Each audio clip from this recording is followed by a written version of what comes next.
Howdy howdy, this is Aurigauh. Just finished recording the Subnautica video that posted. Now I'm going to be recording 7 Days to Die. Now, I am new to this, so I'm using pansy rules. Starting out with a little bit less difficulty, a little bit longer days. Also adding extra loot to where I only drop my backpack, so I've still got my tools when I go.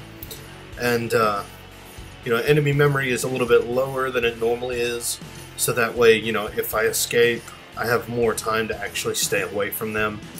I've got the spawning turned very low, so I have more time to actually focus on learning the mechanics of building and what I need to survive. Crafting timers and loot timers I have turned off because I really don't see a point in much of those. Cooking timers are not alterable as far as I can tell, so I left those on anyway because, well, food takes time to cook. The main reason I removed crafting timers is because I learned very quickly that when you're crafting, a lot of times you'll end up crafting a stack of something and it can take minutes at a time. So, I turned that off. Multiplayer, private game, altered this for the few people that I know might be joining in. But let's go ahead and get into the game.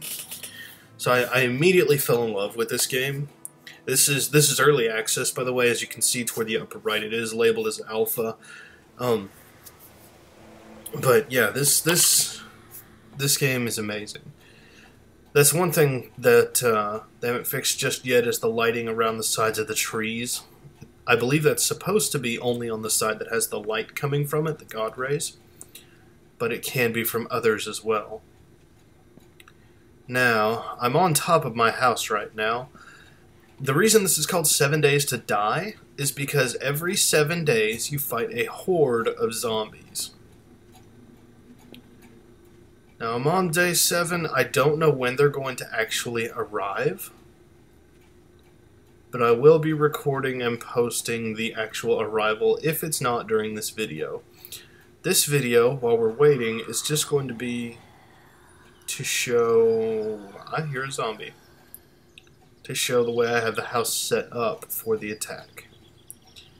I also have an extra quick getaway route right over there. All I have to do is put a couple of wood frames out like this.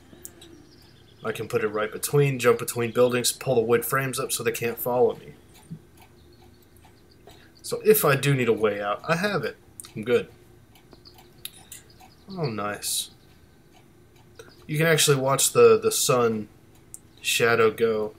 It's a little bit of a inching process right now. They don't have it smooth just yet, but as I said, this game is in alpha, so the fact that they even have that function working is pretty nice.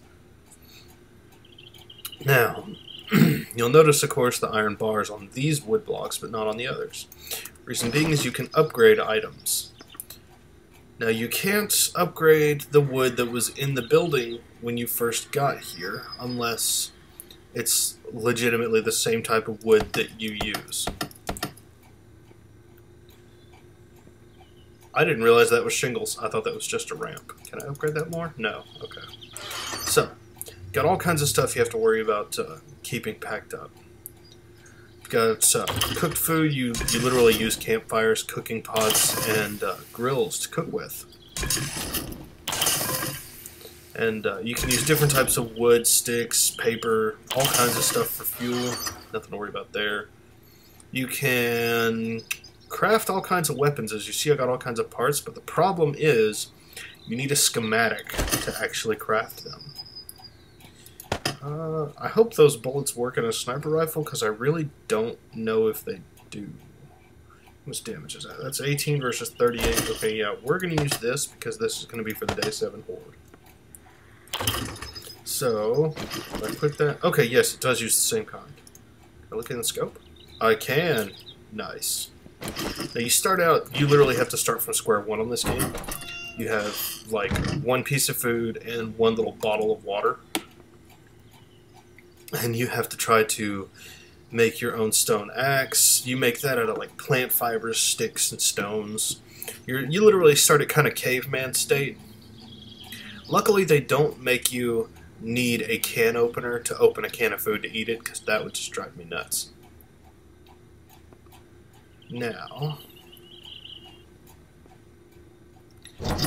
I'm worried the zombies might be able to break in Oh. Because this house is not reinforced, and I can't reinforce the house blocks. So I'm probably going to end up building my own rather than tearing the whole house down and rebuilding it block by block so I can enforce it. So that would take a really long time. Though that would probably give me a lot of wood debris to actually burn on fires. So this is what's called a gore block. Now when you kill zombies, or when they die, like on these spike traps that I have set up all the way around the house, they will turn into gore blocks when they die. Sounds kind of weird, but there's actually a mechanic to that. When they turn into a gore block, the other zombies might be able to climb over your defenses, so you have to be careful about that, and you always have to keep your gore blocks cleaned out. I hear a zombie close by, probably in the house or behind it, so I don't think there's any out here. This game focuses quite a bit on sound, but the problem is the directional sound, the 3D sound, is not quite fixed, so you kind of just hear when one is nearby, but you really don't have a way of telling where it is when it's nearby.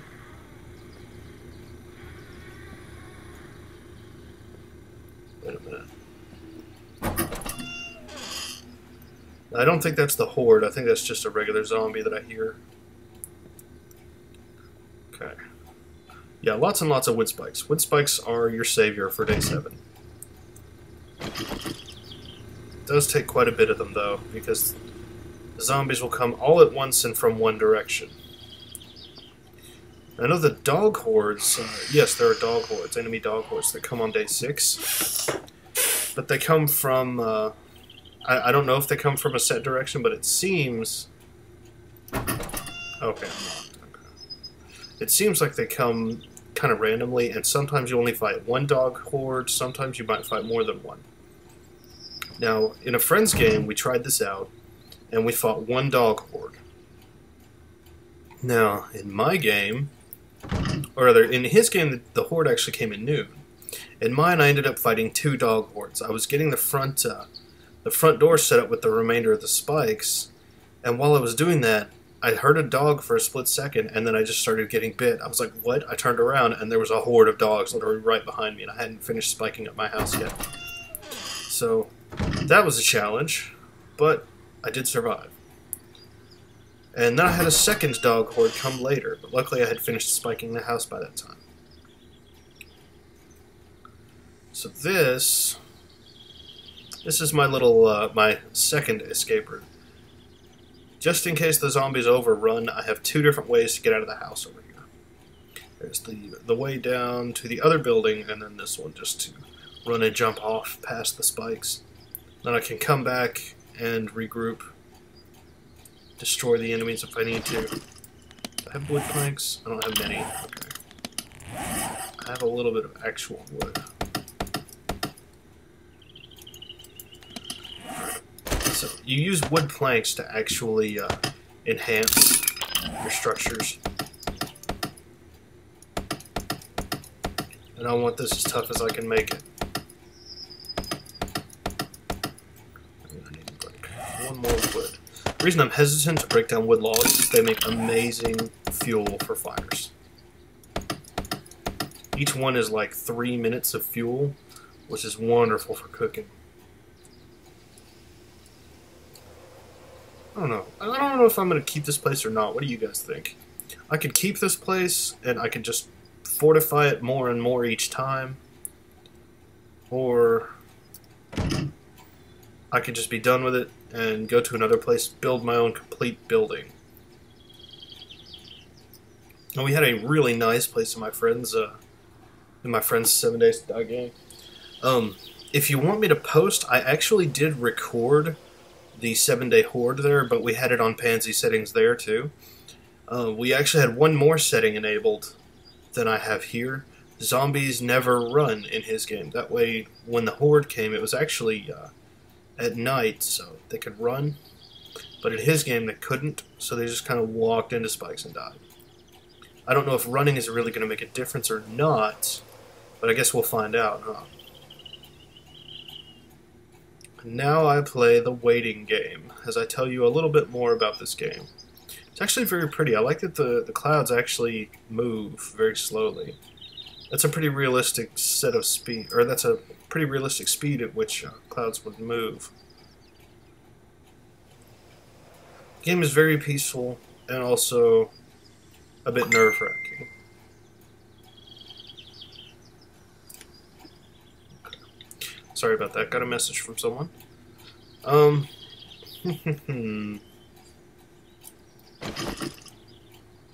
course, you can also craft your own arrows. And the problem with crafting, or it's not really a problem, it's actually the way the game is designed to work. As far as crafting goes, you don't just automatically know how to make everything. You know how to make a lot of things. But some of the more advanced things you need to learn to make. The way you learn to make new things is you have to find books. There's like forging books, and let's see, there's one for steel forging. I don't know if there's one for iron.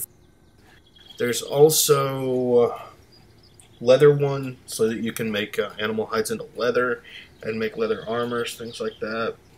You have schematics for different types of weapons that you don't automatically have, like the auger. And there's one for a crossbow, explosive crossbow bolts. And there's one for something, SMGs and other weapons, like sniper rifles. With sniper rifle, this particular one, I didn't craft this sniper rifle. I just kind of found it in an airdrop, so that was wonderful. Speaking of which, airdrop should be due in about 3 hours in-game. You can also customize how long your days are in this game, which is another thing that I really like. Like, for example, by default, it's set to 50 minutes. Yes, 50, not 15. For one in-game day. So it takes about an hour, almost an hour by default, just to get through one day of this game. And you need every minute of it if you're really going to be prepared. And you might, if you just really knew what you were doing, you could probably do it on 40, maybe 30. Get prepared for the 7-day horde, but it would be really pushing it on 30. If you didn't know anything about this game, I mean, honestly, you'd probably do better on the 120-minute nights, or 120-minute days. But that would also mean your nights are really long. So you would have a really long period of time at night where you would basically just be sitting in the house waiting, doing nothing, maybe cooking on your first night. But chances are you might not actually have anything to cook with at night. You'd probably have some meat and stuff, but if you don't have a grill or you haven't found a cooking pot or stuff to make them, then you'd just kind of be sitting there for a really long time waiting. But by day 7, you would be extremely prepared on 2-hour days. So, I mean, it's really up to you and what you would like. Now, I'm not expecting this horde to come in until about 22 hours in, so I will probably cut the video fairly soon and then pick it right back up when they get here. And just mesh the two videos.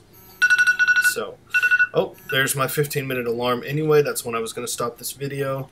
That's a practice I picked up from Kage848, one of the YouTubers that I watch that actually posts a lot of videos on this particular game. So, I'm just going to sit here and enjoy the scenery. Thank you so much for giving this game a chance. Have a wonderful day, and I will see you next time.